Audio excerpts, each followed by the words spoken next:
Apocalipsis capítulo 8, amén. Dice la palabra del Señor: cuando abrió el séptimo sello, se hizo silencio en el cielo como por media hora, y vi los 7 ángeles que estaban en pie ante Dios, y se les dieron 7 trompetas. Otro ángel vino entonces y se paró ante el altar con un incensario de oro, y se le dio mucho incienso para añadirlo a las oraciones de todos los santos sobre el altar de oro que estaba delante de ellos. Y de la mano del ángel subió a la presencia de Dios. Dice, de la mano del ángel subió a la presencia de Dios el humo del incienso con las oraciones de los santos. Y el ángel tomó el incensario y lo llenó del fuego del altar y lo arrojó a la tierra, y hubo truenos y voces y relámpagos y un terremoto. Esto es lo que vamos a estar estudiando hoy. Hermanos, estamos entrando en una parte muy solemne del libro del Apocalipsis. Hemos ya estudiado la apertura de 6 sellos antes que este séptimo, y estudiamos cómo el capítulo 6 hace esa pausa de gracia y nos dice y nos explica quiénes son los que pueden mantenerse en pie ante la ira del Cordero. Pero ahora nos están demostrando cómo la tierra sigue en este avance de conquista, de guerra, de hambre, de muerte, de persecución, de convulsión, y continuamos en esto. Ahora el tono del capítulo 8 cambia completamente radical. En el capítulo 8 vemos que en el cielo no hay cánticos, en el cielo no hay proclamaciones, no hay adoraciones en voz alta, sino que hace el cielo silencio. Si volvemos al capítulo 7, ¿cómo estaba el cielo? Dice que estaban entonando un cántico. ¿Y cuál era ese cántico? La salvación viene de Dios y del Cordero. Pero ahora hay un silencio y vamos a estudiar qué significa ese silencio, porque estamos ante un momento muy denso. Vamos a ver entonces, primeramente, el séptimo sello y este silencio escatológico del primer verso. Cuando abrió el séptimo sello, dice, se hizo silencio en el cielo por media hora. Recordemos que aquí estamos, por decirlo de alguna forma, en el mismo escenario que en los capítulos anteriores, que sobre todo vimos en Apocalipsis 4 y 5, donde Juan nos describe cómo había alguien en el trono sentado, ¿verdad? Que su apariencia era como de oro, como de esmeralda y todas las demás piedras preciosas. Después Juan nos dice cómo en ese mismo trono había un cordero que fue inmolado. En el capítulo 8 seguimos en el mismo lugar. En este capítulo 8, Cristo no es una figura pasiva de la historia, sino ¿a quién se le fue dado el rollo para que rompiera los sellos que habían en él? A Cristo. ¿Recuerdan el capítulo 5? ¿Quién es digno de tomar el rollo y de abrir los 7 sellos? Y no se encontraba a nadie digno hasta que nos dice la palabra que aparece Cristo en figura de cordero inmolado, y ese es el que es digno para abrir los 7 sellos. Ese es el que es digno para gobernar la historia. Amén. Entonces, en este capítulo 8, Cristo está terminando esa tarea. Salud. Cristo está terminando esa tarea de romper estos 7 sellos que ya habíamos visto. Por lo tanto, no es una figura pasiva, sino que Cristo es el que ejecuta el decreto eterno del Padre. Entonces, debemos ir entendiendo aquí algo fundamental para la lectura de este libro. Y es que, hermanos, como hemos dicho, la historia no se mueve al azar. La historia no se mueve al azar. La historia no se mueve por fuerzas demoníacas completamente autónomas, ni la historia se mueve por la mera voluntad humana. La historia está sellada y solo Cristo tiene la autoridad para abrirla. Eso, hermanos, es el decreto soberano de Dios. Todo lo que sucede, sucede porque Dios lo permite y porque de alguna forma va a cumplir un propósito eterno y glorioso en él. Y este juicio, hermanos, que el Señor derrama sobre la tierra a través de estos sellos, no contradice su amor, sino que manifiesta su santidad. Dios es amor, ¿cierto? Dios es amor y Dios también es juicio. ¿Se contradice una cosa de la otra? No. Dios es amor, pero también es juicio. Dios es amor, pero también es fuego, como dice la palabra. Qué tremendo, hermanos. Ahora bien, vamos a ver qué significa este silencio. Ninguna palabra en la Escritura es al azar. Ni ningún tiempo, ni ningún número, ni como veíamos ahora en los frutos. Nada de estas cosas es al azar, hermanos, sino que tienen un significado. Y aquí dice que este silencio por media hora es la reverencia que sienten todos los que están delante del trono eterno ante la inminencia del juicio divino. Es como la calma antes de la tormenta. Antes de que este juicio se ejecute sobre la tierra, el cielo entero se detiene. Ni los ancianos, ni los ángeles, ni los querubines, ni los serafines, nadie emite una palabra, todos callan y hasta la adoración cesa. Hemos estado estudiando desde el capítulo 4 que en el trono hay una adoración constante. Isaías, en Isaías 6, cuando él tiene la visión de Dios y él ve los serafines rodeando el trono de Dios y diciendo: santo, santo, santo es el Señor nuestro Dios, el Señor de los ejércitos. Y hermanos, en este momento, el cielo hace silencio. Vamos a ir a ver el significado de este silencio. Habacuc 2:20, leo para ustedes, no lo busque. Jehová está en su santo templo, calle delante de él toda la tierra. Y Sofonías 1:7, también leo para ustedes. Calla en la presencia de Jehová el Señor, porque el día de Jehová está cercano. Hermanos, el juicio que viene no es ordinario. Según el libro de Apocalipsis, el juicio que está a punto de ejecutarse no es ordinario, sino es la intensificación final de que los sellos de lo que los sellos anticipan. Este silencio no es un silencio vacío, es una expectación judicial, es el silencio que proviene del martillo de un juez justo. Podemos verlo de esta forma. Dios está a punto de dictar sentencia y todos en la sala de juicio están callados. Yo no sé si usted ha tenido la oportunidad de estar en una sala de juicio, pero cuando el juez va a leer la sentencia, ¿qué hace todo el mundo? Si no, lo sacan. Y aquí Dios está a punto de hacer eso. Voy a dictar la sentencia. Este séptimo sello va a ser la sentencia de lo que viene para la tierra. Y todo el cielo está, por decirlo de alguna forma para que entendamos, tenso. Se siente un ambiente tenso. Pero claramente Dios sigue siendo soberano y tiene el control de todo. Ahora, dice que ese silencio fue como por media hora. Recordemos una regla a la hora de interpretar el libro del Apocalipsis, y no es forzar un literalismo cronológico. El libro del Apocalipsis no es un libro cronológico. No es una cosa que viene después de la otra. Y cuando cuando estamos leyendo lectura apocalíptica, ¿verdad? O escatológica, un error muy común es tomar los tiempos como tiempos literales, como nosotros los tomaríamos. El siguiente día, la otra semana, una hora, 144,000. Lo vimos en ese ejemplo. Lo que significan los 144,000 no es un número literal.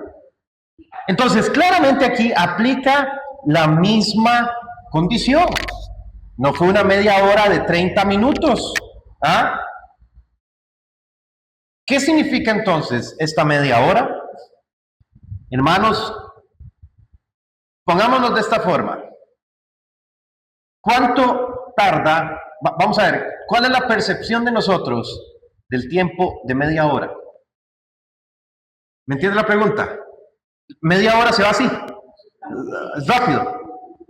Usted dice, uy, dentro de media hora tengo que salir. Empieza a alistarse y todo, y va el reloj 27 minutos. Media hora es algo rápido. Es más rápido que una hora, obviamente. Entonces, como por media hora significa brevedad. El cielo hizo un silencio breve. Fue una pausa completa, pero limitada. Esto fue, hermanos, el compás del director de la orquesta suspendiendo todos los instrumentos antes de que la orquesta vuelva con una fuerza devastadora. Eso significa este silencio, una pausa.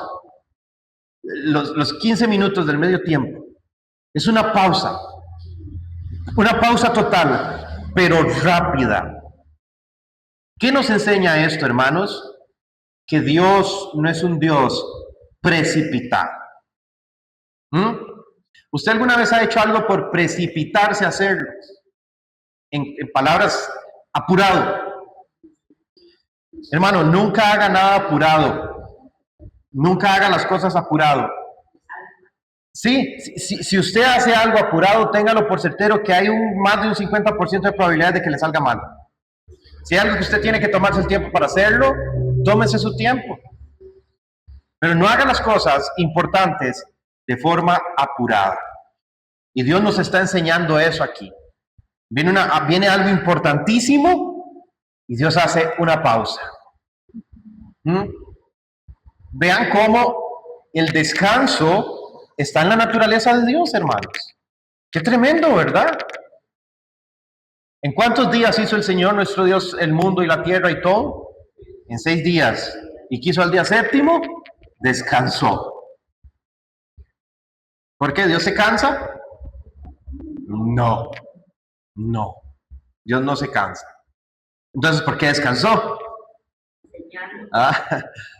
Ok, ahí tenemos un antropocentrismo, ¿verdad? Para que Dios nos enseña a nosotros que tenemos que descansar, a través poniéndose Él como ejemplo.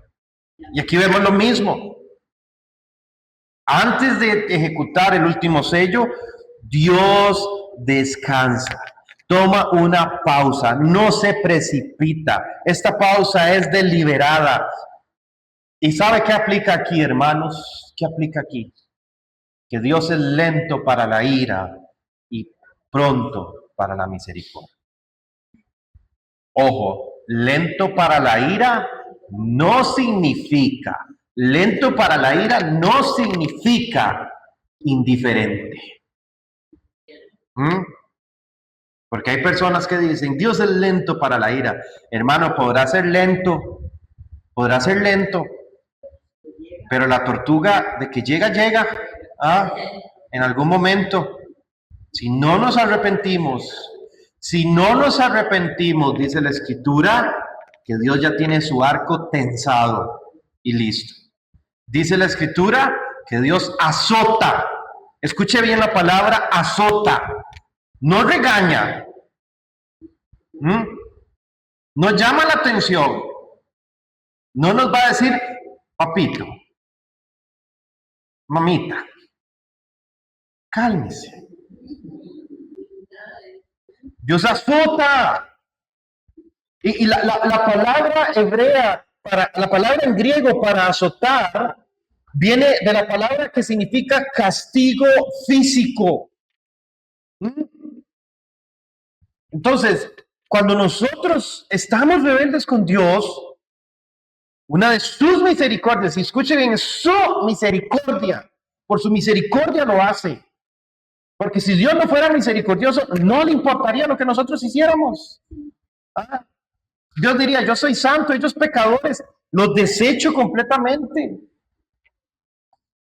Pero como Dios es misericordioso, en su misericordia, en nuestra rebelión, el Señor nos toma y nos azota, porque somos sus hijos. Y si yo a mi hijo, yo siendo un hombre pecador, caído, malvado. ¿Ah? Si yo a mi hijo lo reprendo porque no lo quiero ver mal y lo educo, porque quiero que sea una persona de bien en el futuro, quiero que tenga un futuro, un empleo, una carrera, que no caiga en malos pasos. Aún nosotros teniendo el corazón así decaído, entendemos algo tan básico, ¿cuánto más el Señor, siendo santo? Y dice la palabra también que nuestros padres nos disciplinaban conforme a ellos les parecía, muchas veces de una forma injusta. Pero Dios nos disciplina para que participemos de su santidad. Amén. Qué cosa más gloriosa que es, hermano. Tremendo. Este versículo nos enseña eso, hermanos. Dios es lento para la ira, pero su ira llega. Aprendamos de eso. No caigamos, hermanos. No desfallezcamos. Amén. Vemos después en el verso 2 que se nos dan 7 ángeles que están en pie ante Dios con 7 trompetas. Muy bien. Aquí, cuando mencionamos 7 trompetas, necesariamente tenemos que escudriñar qué significan las trompetas, sobre todo en el Antiguo Testamento. Y las trompetas en el Antiguo Testamento cumplían 5 funciones. Número 1, convocaban al pueblo. Número 2, anunciaban la guerra. Número 3, señalaban una teofanía. Número 4, proclamaban el año de jubileo. Y número 5, derribaron los muros de Jericó. Si escudriñamos el Antiguo Testamento, esas 5 veces, fueron esas 5 veces que se utilizaron, porque la Biblia habla de trompetas. Entonces, la trompeta no era solamente un instrumento ornamental, no era para la cumbia y para la salsa, solamente. La trompeta no era un instrumento de entretenimiento, sino que tenía un valor mucho más alto y era un instrumento de intervención divina. ¿Qué fue lo que escuchó el pueblo de Israel cuando Dios les hablaba del monte Sinaí? Una voz como de qué? Como una trompeta. Juan, cuando en Apocalipsis 1 Cristo se le aparece, que dice, su voz era como el sonido de la trompeta y el retrueno de las aguas del mar. ¿Quiere decir la Biblia entonces que literalmente Dios suena como una corneta ahí? No. No, lo que nos quiere decir es que la voz de Dios, o la voz que pudieron escuchar en ese tiempo Israel, y la voz que escuchó en ese tiempo Juan, era algo tan glorioso, tan maravilloso, que no se entendía en un sentido físico, ¿verdad? Sino que era tan glorioso y tan maravilloso que la mejor forma de describirlo era que era como el sonido de la trompeta. Entonces, aquí estas trompetas son dadas para anunciar juicios divinos que van a afectar a la creación misma, a toda la creación. Ahora vamos a ver varias cosas aquí. Número 1, se les dieron. Si se les dieron, ¿por qué es? Porque no las tenía. Se les dieron. Esto es clave. Estos ángeles no están actuando por iniciativa propia. No están haciendo esto porque se les ocurrió hacerlo. El juicio, vamos a ver, hermanos, cuando nosotros tal vez en las películas, en la cultura general, hablamos o vemos algo acerca del juicio final, alguna película del juicio final, ¿qué implica ese juicio final? Caos. Caos, siempre es caos. Un asteroide cae en la Tierra y se hace un caos, un terremoto, un mega tsunami, qué sé yo, tantas cosas, una guerra, siempre es algo que proviene del caos y genera caos. La Biblia nos enseña completamente otra cosa, que el juicio de Dios no es un caos descontrolado, sino que todo está autorizado, delegado, todo está en sus manos. Amén. Dios tiene el control. El resumen, una de las ideas principales de todo el libro del Apocalipsis es, Dios tiene el control. Aunque los decretos que el Señor genera en la tierra causen caos en la tierra, Detrás de ese aparente caos está el control absoluto y soberano de Dios, hasta el punto que Dios sabe a cuáles ángeles les va a dar estas trompetas. ¿Mm? Se les dieron, o sea, se les autorizó. Hermanos, aquí estamos viendo claramente el decreto eterno de Dios, cómo nada ocurre fuera de su providencia. Incluso los actos de juicio que son subordinados están por encima de su voluntad soberana. En el capítulo pasado vimos ángeles que tomaron los 4 puntos cardinales de la tierra y fueron y sellaron, iban a ejecutar juicio hasta que se le dijo a otro ángel que sellara el pueblo de Dios. ¿Qué es eso? Dios delegando, Dios ordenando, Dios siendo soberano y sus ángeles ejecutando sus decretos y ejecutando sus ordenanzas. Tremendo, Señor. Las trompetas. Las trompetas, hermanos, no contradicen la soberanía divina, la ejecutan. Dios aquí está ejecutando el juicio. Ahora vemos también los versos del 3 al 4, el altar celestial y la mediación sacerdotal.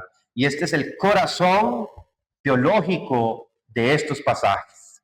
Dice, otro ángel vino entonces y se paró ante el altar con un incensario de oro.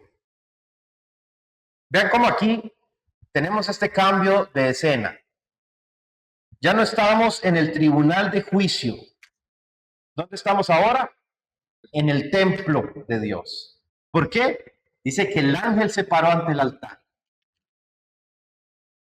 Ya no estamos en la sala de juicios de Dios. Estamos ante el templo.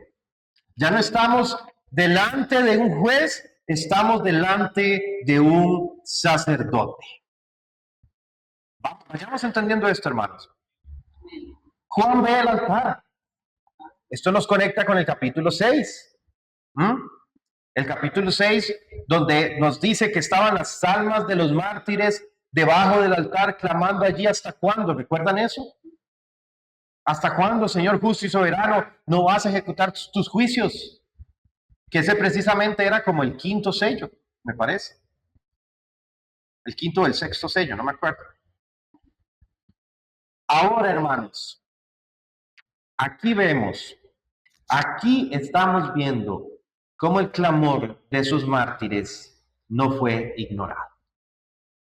Cómo las oraciones de esos mártires, de aquellos que murieron por la causa de Cristo, no es ignorada. ¿Qué era? Vamos a ver, para nosotros, ¿qué es el altar? Para nosotros, ¿qué es el altar? Físicamente hablando. ¿Sí? Literal. Que nosotros entendemos por el altar, donde está el púlpito, bueno, los micrófonos, los instrumentos, desde donde se predica. Ok, está bien. ¿Qué era el altar en el Antiguo Testamento?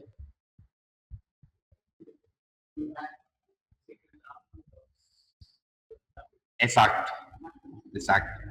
El altar, y cuando la Biblia nos habla de un altar, nos está hablando de un lugar de sacrificio.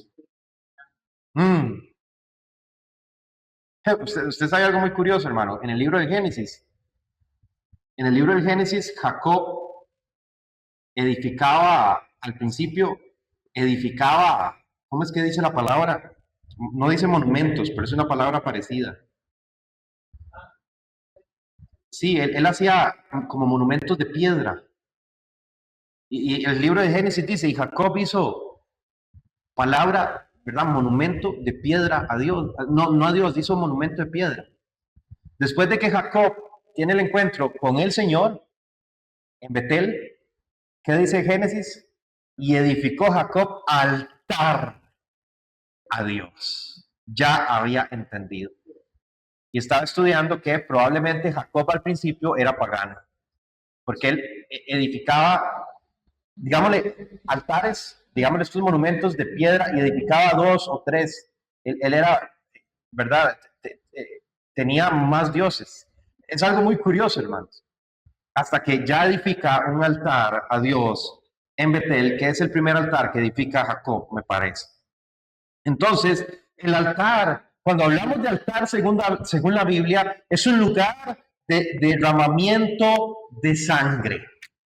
Ahí se ponían los sacrificios que ordenaba la ley a Dios y por ahí se derramaba la sangre, pero también, hermanos, delante de ese altar se ofrecía el incienso. Retrocedamos el cassette al libro del Éxodo y al Levítico, cuando Dios le da las ordenanzas a Moisés, ¿verdad? Y una de las ofrendas que el pueblo debía presentar, además de los animales, además de las libaciones, ¿cuál era también? Incienso. El pueblo de Dios presentaba incienso a Dios. Y aquí vemos, hermanos, cómo la dimensión de lo terrenal es ampliada con la visión celestial. ¿Qué hizo Moisés cuando subió al monte Sinaí? ¿Cuántos días fueron? 40 días. Estuvo Moisés en el monte Sinaí. Algo así, ¿verdad? ¿Qué hizo Moisés en el monte Sinaí? Dios le dijo a Moisés, venga, le voy a enseñar algo, escríbalo. ¿Y qué le dio? ¿El diseño de qué? Del tabernáculo. El diseño del tabernáculo. Y también del dedo de Dios, las tablas de la ley. Qué tremendo, hermanos. ¿Usted ha leído eso? No fue Moisés el que talló la ley, los 10 mandamientos. Fue el dedo de Dios. O sea, el dedo de Cristo. Qué tremendo. Pero Dios le da a Moisés el diseño del tabernáculo. Y el tabernáculo era una tienda desmontable, ¿verdad? Donde el pueblo ofrecía sacrificios a Dios. Entonces, el tabernáculo, ¿verdad? Tenía paredes de cortina rodeados, tenía una entrada donde estaba el atrio y dentro había otra tienda que estaba dividida en 2 tiendas. Y una tienda era el lugar santo, donde los sacerdotes servían 24 horas al día, colocando los panes de la proposición, los panes sin levadura, y colocando las candelas del menorá, ¿verdad? Y dentro, más adentro, había una cortina divisoria. ¿Y qué seguía de ahí? El lugar santísimo. Y había reglas para entrar al lugar santísimo. Solamente una vez al año, el sumo sacerdote, después de haberse purificado, después de haber purificado a su familia, después de haber purificado al pueblo, después de haber purificado el propio lugar santísimo con sangre, entraba a ofrecer sacrificios al Señor para tapar el pecado del pueblo. Por si se moría. Por si no se había preparado bien, sacarlo. ¿Ustedes se imaginan la presión que podían sentir el sumo sacerdote? Me habré preparado bien. Estaré listo. Porque si no, si la presencia de Dios se manifiesta y no estoy preparado, no estoy purificado, caigo, muerto. Entonces vemos, hermanos, que aquí esa imagen, que los planos que Dios le dio a Moisés y Moisés escribía. Recordemos que Moisés tuvo una educación en Egipto. Vea cómo Dios permite todo por algo. Entonces, todo eso Moisés lo escribió. Todo el diseño que Dios le dio meticuloso, Moisés lo escribió. Y en eso tardó 40 días, me parece. Y cuando descendió, ¿qué estaba haciendo el pueblo?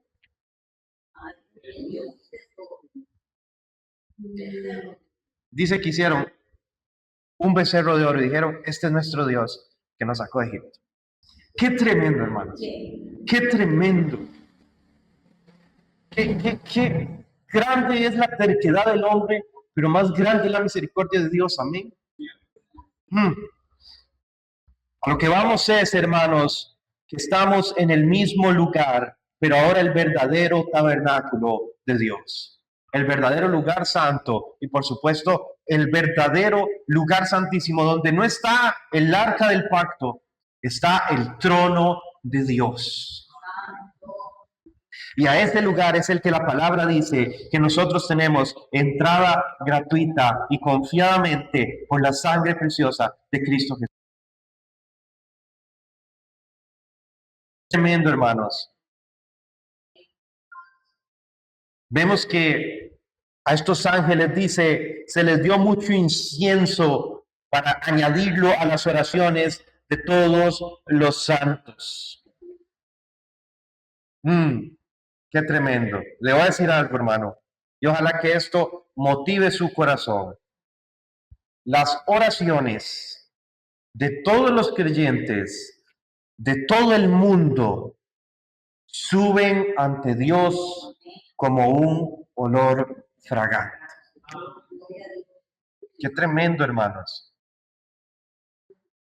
Aunque nosotros oramos en debilidad, con un entendimiento limitado, con ignorancia muchas veces, porque no sabemos qué pedir, aún así las oraciones suyas y mías son un altar, son un incienso que llena el lugar santo de Dios. Qué tremendo, qué consolador es esto, hermanos. Ninguna oración suya se ha perdido en la presencia de Dios. Ni las más cortas, ni las más largas, ni las más tristes, ni las más felices, ni las más breves. Todas las oraciones están como un incienso para siempre en la casa del Señor. Y una oración que en el cielo, que en la tierra parece débil. Porque puede ser que nuestras oraciones parezcan débiles. ¿Cómo puede ser una oración débil? Señor, ayúdame, ya no sé qué hacer. Hermanos, no es el hecho de orar 1 hora. No es el hecho de orar 2 horas, 3 horas. Eso a veces más bien se presta para vanagloria. Sí. ¿Qué pensamos? ¿Que Dios es tonto? ¿Qué? ¿Que no nos entiende? ¿Para qué hacer de algo así, como de algo tan hermoso como la oración? ¿Por qué hacerlo algo tan pesado? Y creemos que si nuestras oraciones no son muy elaboradas, Dios no nos escucha. Ay, ¿cómo Dios va a escuchar una oración menos de 5 minutos? Dios la escucha. El modelo que Cristo nos dio de oración es una oración breve. Ojo, y no me malinterprete, yo no le estoy desmotivando a usted a que no ore. Yo no le estoy desmotivando en la oración. Como Luis dijo que la oración era breve, entonces yo rapidito. No, hermano, eso sería actuar con maldad. No, yo estoy diciendo que puede ser, hermano, que haya momentos en donde usted ni siquiera sepa por dónde empezar y usted dice, Señor, ayúdame, no sé qué hacer. Señor, dame fuerzas porque ya no puedo más. Señor, dame paz porque ya no aguanto. Y esa oración aparentemente débil en la tierra es poderosa en el cielo y llena la casa del Señor de incienso. Hermano, la iglesia que es perseguida ahora, la iglesia sufriente clama, la iglesia anhela justicia y esas oraciones no se evaporan, son presentadas delante de Dios.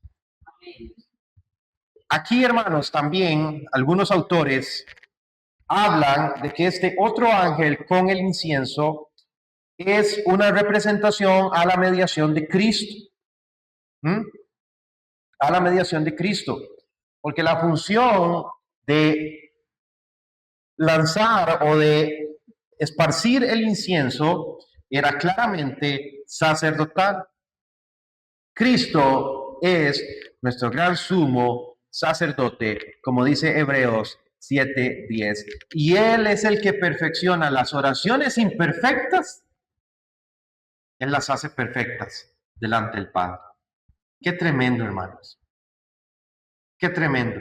¿Cómo se nos olvida que Cristo es nuestro intercesor delante de Dios?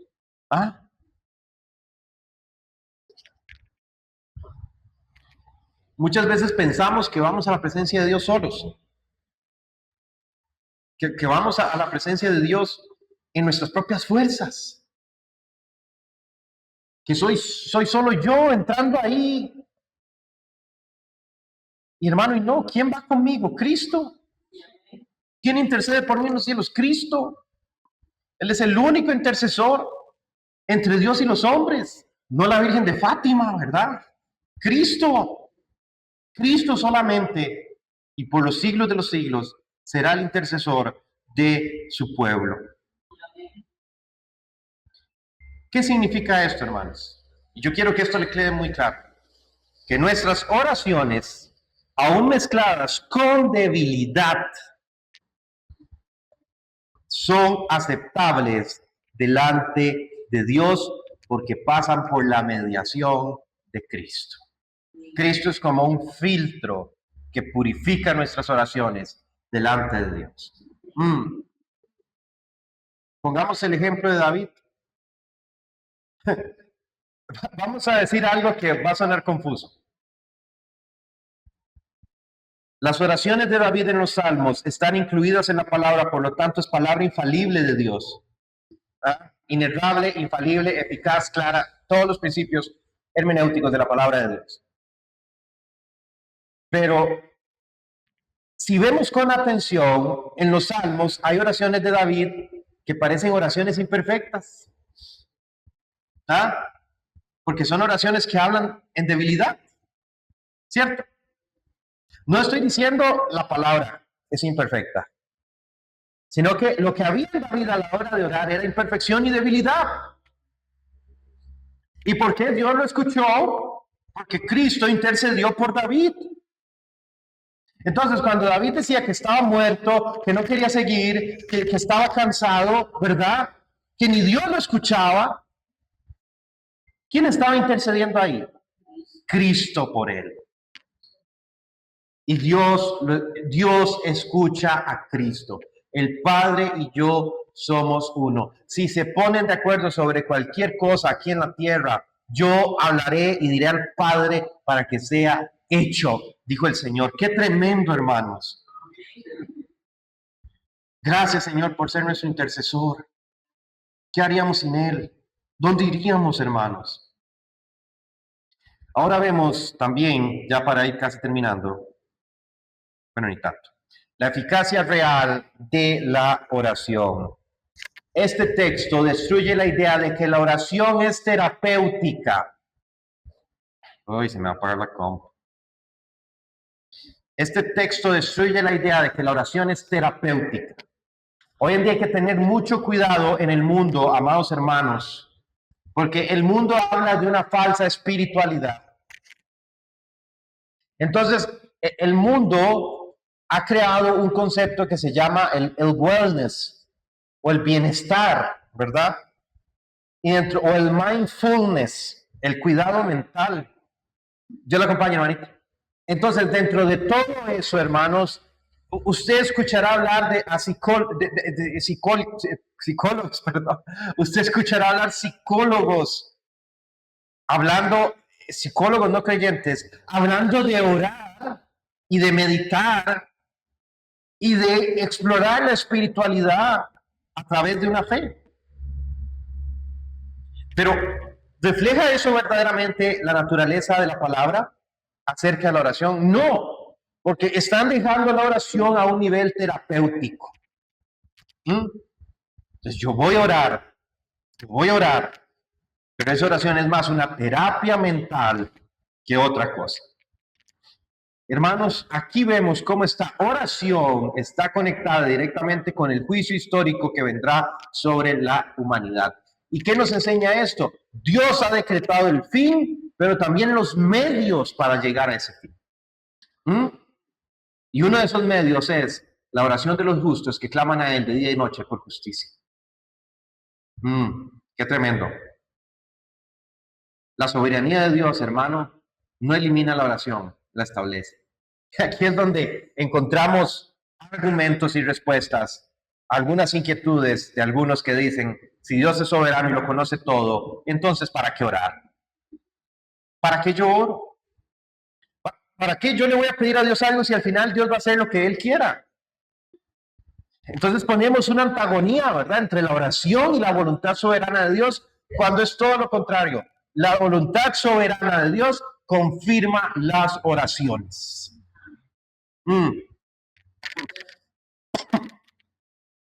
Y vemos, hermanos, cómo este incienso en el verso 5 se transforma en fuego. Verso 5 dice, y el ángel tomó el incensario y lo llenó del fuego del altar y lo arrojó a la tierra. Y esta es una imagen impresionante, hermanos. Esto es un evento que, aunque es breve, es cataclísmico para la tierra. El mismo, veamos esto, hermanos, el mismo instrumento que representaba las oraciones de los santos, ahora se convierte en un instrumento de juicio. ¿Entendemos eso? El incensario representaba esas oraciones de los justos, de los santos, del pueblo de Dios. Y de ese mismo incensario sale fuego que es arrojado a la tierra. ¿Qué significa esto, hermano? El fuego del altar, ¿qué significa?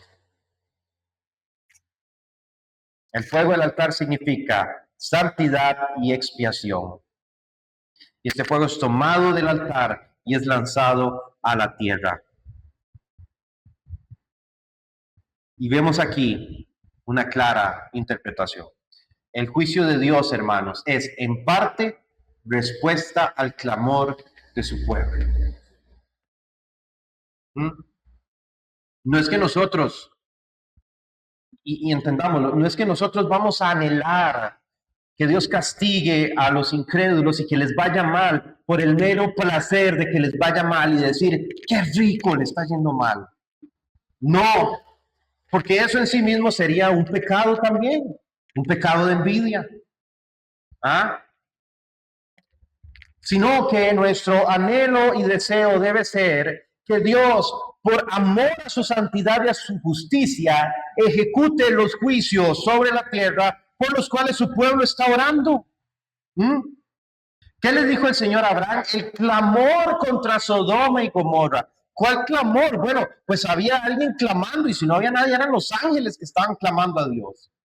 El clamor contra Sodoma y Gomorra fue lo que ocasionó el juicio sobre esas ciudades. Y ahora en el mundo está pasando y va a pasar lo mismo. El clamor del pueblo de Dios va a ser un instrumento de juicio. Notemos en la oración del Señor, en una de sus partes dice, venga tu reino. Venga tu reino. Si lo pensamos en un sentido natural, ¿qué es lo que sucede cuando en un lugar que ya tenía un reino, venía otro reino? ¿Qué pasaba? Había una guerra, porque no pueden haber dos reinos gobernando. No pueden haber dos reyes rigiendo. Entonces, cuando Cristo dice, venga tu reino, esa oración del Señor se vuelve una oración escatológica, porque Cristo está hablando que el reino de Dios va a venir y todo reino que se oponga a él debe de caer. Las oraciones de justicia implican la caída de la injusticia, amado hermano. Y vemos aquí la teofanía que tiene Juan.